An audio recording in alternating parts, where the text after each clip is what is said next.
De retour à Entre nous, exclusivement sur les ondes de TV Rogers, il y a une nouvelle exposition itinérante. Les changements climatiques sont là et on en parle avec Jonathan Boutin, qui est coordonnateur de la semaine Parlons Énergie au Musée des sciences et technologies. Mais aujourd'hui, c'est ton autre chapeau que tu portes là aujourd'hui pour nous parler de l'exposition. Oui. On parle d'un sujet qui est quand même, qu'on parle souvent dans les médias, les changements climatiques. Et là, je te posais la question, est-ce que la température, comme là, il a fait froid là, mi-juin, je me demandais, est-ce que ça a rapport avec les changements climatiques? Qu'est-ce qui peut expliquer ça, là? Oui, alors la température, ça, c'est récemment, en fin de semaine. Oui. Alors ça, c'est plutôt la météo. Okay. C'est pas nécessairement les changements climatiques. Quand on parle de changements climatiques, on parle vraiment juste d'un réchauffement de 1 ou 2 degrés Celsius. C'est pas vraiment quelque chose que moi ou toi, quand on sort à l'extérieur, on pourrait dire « Ah oui, ça, c'est les changements climatiques. » Mais pour le niveau d'eau de nos océans, les habitats de nos animaux, par exemple, ça fait vraiment une grosse différence. Mais c'est pas normal quand même qu'il fasse aussi froid en mi-juin, là, par exemple. C'est pas... Ça fonctionne en cycle. Alors, il y a des années qui sont un peu plus froides, il y a des années plus chaudes. Ça, c'est vraiment avec le cycle. Comme on entend El Niño, par exemple, une année El Niño, il va peut-être neiger un peu plus, il va peut-être neiger un peu moins certaines années. Alors ça, c'est pas vraiment les changements climatiques, c'est vraiment... Si on regarde les dernières 100 années, par exemple, puis on voit que la planète se réchauffe, ça, c'est le changement climatique. Le changement climatique. Donc là, justement, cette exposition-là, qu'est-ce qu'on va... C'était quoi le but vraiment? C'était de sensibiliser justement par rapport au changement climatique? Oui, c'est vraiment d'ouvrir la discussion. Alors, nous, on est un musée, on veut présenter la science, mais on veut vraiment ouvrir la discussion. Alors, présentement, on est fermé. Mais on essaye vraiment de sortir le plus possible à Ottawa, dans les communautés, mais aussi un peu partout à travers le Canada. Oui. Alors, en produisant une exposition itinérante, extérieure, qu'on peut ensuite voyager un peu partout à travers le Canada, ça nous permet d'ouvrir cette discussion-là. Là, l'exposition vous a faite en partenariat avec National Geographic. Je sais qu'on a des photos qui vont apparaître sous peu, donc ce sont des photos que National Geographic ont pris. C'était quoi le partenariat que vous avez eu? Oui, alors c'est un partenariat effectivement avec National Geographic. Eux, ils nous ont donné vraiment des super belles photos comme celle qu'on peut voir en ce moment. C'est une photo d'un iceberg qui est en train de fondre dans la mer de Labrador. Et puis, cette photo-là, essentiellement, on a à peu près 75 des photos viennent de National Geographic. Nous, on a décidé de comment exactement on allait expliquer l'histoire qu'on voulait enseigner aux gens lors de la situation globale. Et puis après ça, les autres 25 des photos, c'est des photos de nos partenaires Environnement et Changement climatique Canada et Ressources naturelles Canada. C'est des photos de technologies canadiennes qui sont utilisées pour s'adapter au changement climatique. Ah oui? Oui, alors comment est-ce qu'on peut combattre le changement climatique?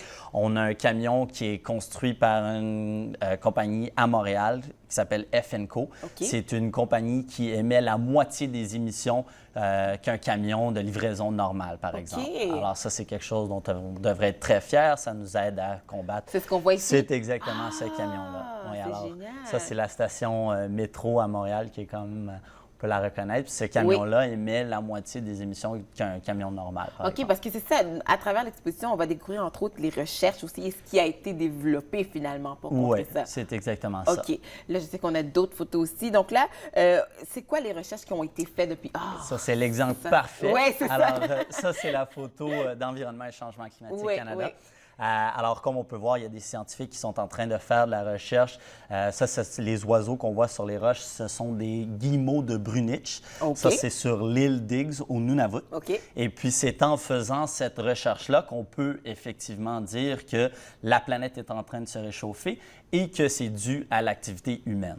Alors, cette recherche-là, c'est parce que ça fait tellement si longtemps qu'on fait la recherche qu'on peut dire que oui, en effet, on est en train de réchauffer la planète, on est en train de changer le climat. Mais là, qu'est-ce qu'ils ont découvert là-dessus, là, finalement? Alors, ce qu'ils font, c'est qu'ils étudient les oiseaux. Alors, ils étudient la vie des oiseaux, ils comptent le nombre d'oiseaux, des choses comme ça. Un autre exemple parfait, Ça, c'est une île au Pacifique, dans le sud-ouest du Pacifique. Oui. On voit effectivement des sacs de sable. Et puis ça, c'est parce qu'au fur et à mesure qu'on fait de la recherche, on voit qu'avec la fonte des icebergs et le réchauffement des océans, le niveau d'eau monte. Augmente. Ouais, c'est exactement OK. ça. Puis ça, ils ont mis ces sacs-là pour barrer. C'est Ouais. créer une espèce de barrage pour l'eau. Ouais. Et ça, wow, ça c'est... Ouais, ça, c'est quand même une photo C'est ça.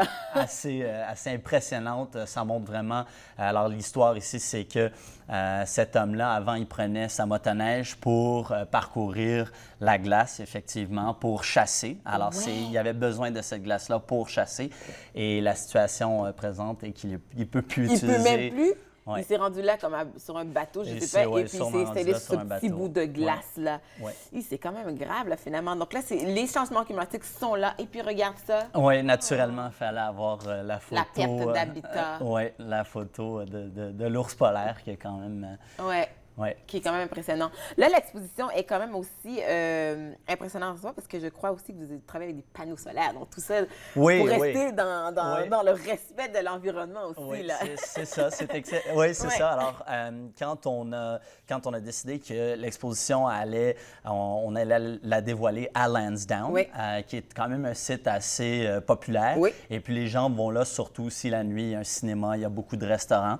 Alors, on s'est dit, ça serait amusant que les gens puissent quand même voir notre exposition quand ils arrivent ou après avoir quitté un film. Alors, on a construit l'exposition avec des panneaux solaires par-dessus. On a une pile et puis au fur et à mesure, durant la journée, le soleil donne de l'énergie à la pile, ce qui fait Ben ensuite oui. qu'on peut voir l'exposition durant la nuit. Durant la nuit, c'est vraiment génial. Donc là, on parle de combien de photos justement qui sont exposées lors de Alors, cette il y a 20 panneaux en ce moment. Ça, c'est une autre. Ouais, ça, c'est c'est quand beau. même. Ça montre vraiment une situation dans un pays en voie de développement. Ouais. Tu sais, nous, à tous les jours, quand on se lève, on ne s'attend pas à avoir d'une pauvreté d'énergie. On a toute l'énergie, toute l'électricité qu'on a de besoin. On prend des fois pour acquis aussi. C'est Ouais, exactement c'est ça. ouais, ouais. C'est pas le cas dans cette situation-là. Mais avec l'énergie solaire, des panneaux solaires, eux, ils peuvent maintenant avoir accès à cette énergie qu'avant, ils n'avaient pas nécessairement OK. accès. Et c'est impressionnant, les photos aussi, hein? Oui, ben, c'est National Geographic. ouais, c'est quand alors même, c'est c'est pareil. quand même des super belles photos. Oui. Ça, c'est un parc éolien Oui.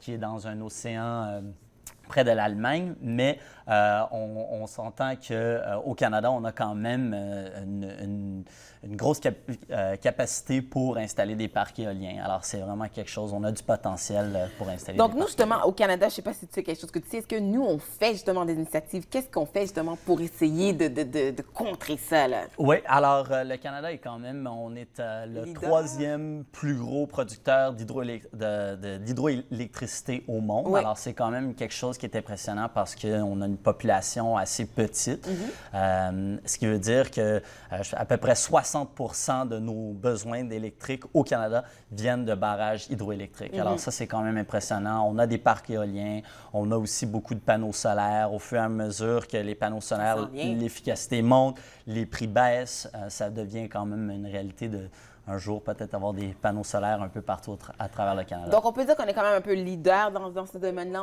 Oui, on est conscientisé. On là. s'entend que, comme tout le monde, on a quand même du travail à faire, Oui. mais on est bien placé pour mener la discussion, pour ouvrir la discussion. Et puis, on trouve qu'en tant que musée, nous, on peut vraiment ouvrir cette discussion-là avec les gens qui n'ont pas de pauvreté d'énergie, les gens qui sont un peu moins affectés par les changements climatiques. L'exposition se poursuit jusqu'au 6 septembre au Parc Lansdowne, puis on ne peut pas le manquer, j'imagine, c'est au milieu, puis on voit ça, là. Oui, c'est pas mal évident. Voilà, merci beaucoup, Jonathan Boutin.